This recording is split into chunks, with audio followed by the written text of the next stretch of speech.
Good morning, it's a balmy -13, feels like -27 centigrade. So I'm going to go off snowshoeing. I went yesterday, I really enjoyed snowshoeing. These are the snowshoes I got a couple of years ago in the spring on sale. Kiddie straps are a bit of a bother. Mine are excellent. The birds are fed and the trails are still there for Wolfie whenever he rises out of bed. Straightforward, just put your foot in, get it to where you want it to be, get this strap and pull tight.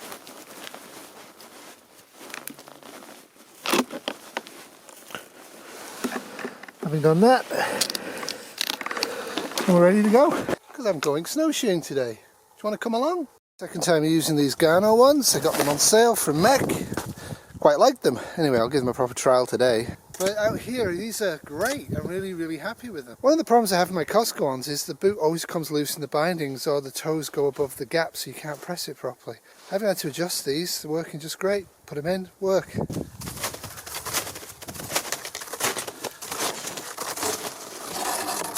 No loosening at all.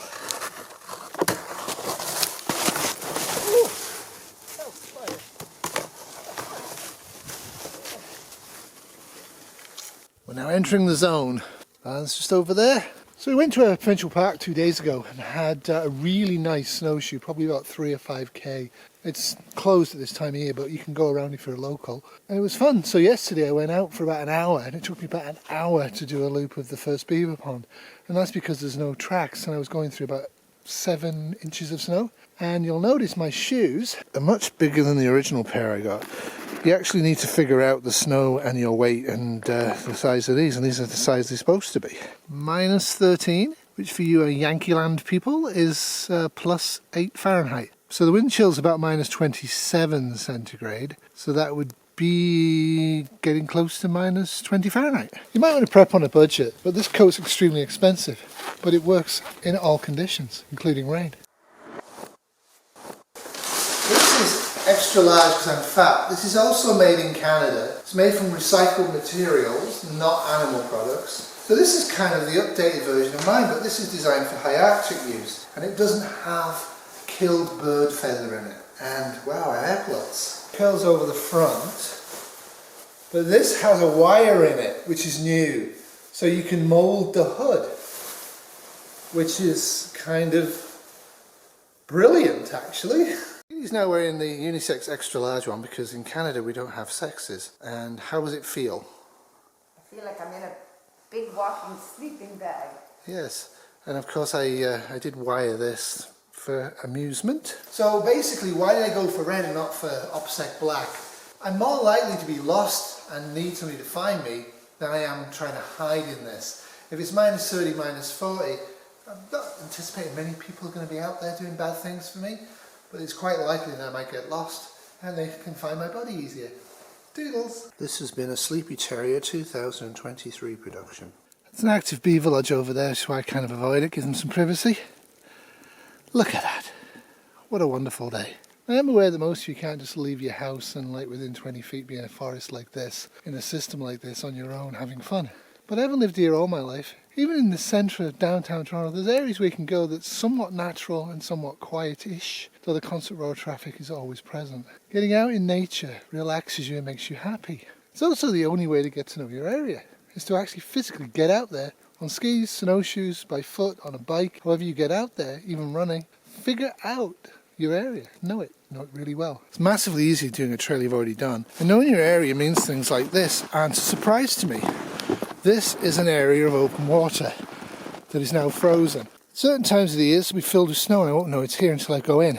But I know my area, I know where these areas are. These are caused by streams. The water here is 3 foot deep at most, which is why I'm not carrying little spikies. I did carry them a couple of days ago because I was on an open water lake that's a couple hundred meters deep. And I wasn't really convinced that I was safe to be on there, so I was very careful. One of the things to know is you're actually probably at most risk where there's streams entering a lake or the currents going, and you're also most at risk on the edges. You've got to be really careful. What I mostly do is when I go out on the lakes, it's after prolonged cold and I follow snowmobile tracks. I figure if they haven't fallen in, I'm probably okay. But we are getting a significant snowfall today. They're at my bench and I scraped it off yesterday. Look at that. Well, this is as far as I'm going today. So I'm going to head back now. If you can, go out into the wind and come back with the wind behind you. Unfortunately I couldn't today. Usually I can, but I couldn't today because there's rootin picking. So I'm going to get quite cold on the way back. That's the active beaver lodge from the other side. And you probably can't see it, but the beaver tracks are there. I have to get back now. Kitty's doing her hand weights and I'm misting up because it's quite moist. It's kind of almost rain, strangely enough, even at this temperature. Kitty's supposed to go to Newmarket today, leaving me on my own for 10 plus days because her dad's still in hospital, though he's doing slightly better, strangely enough. So if you're a prepper, you should have clothing and you should be able to go out in any weather and adjust and do stuff. So make sure you can. There's never such a thing as too cold or too hot or too wet if you're a prepper. In a disaster, you may have to function and be active in those types of weather. Thanks for watching. Toodles. How easy to get off? Well, the back strap just pulls forward and then loosens. And these two, press that down, push this. There you go.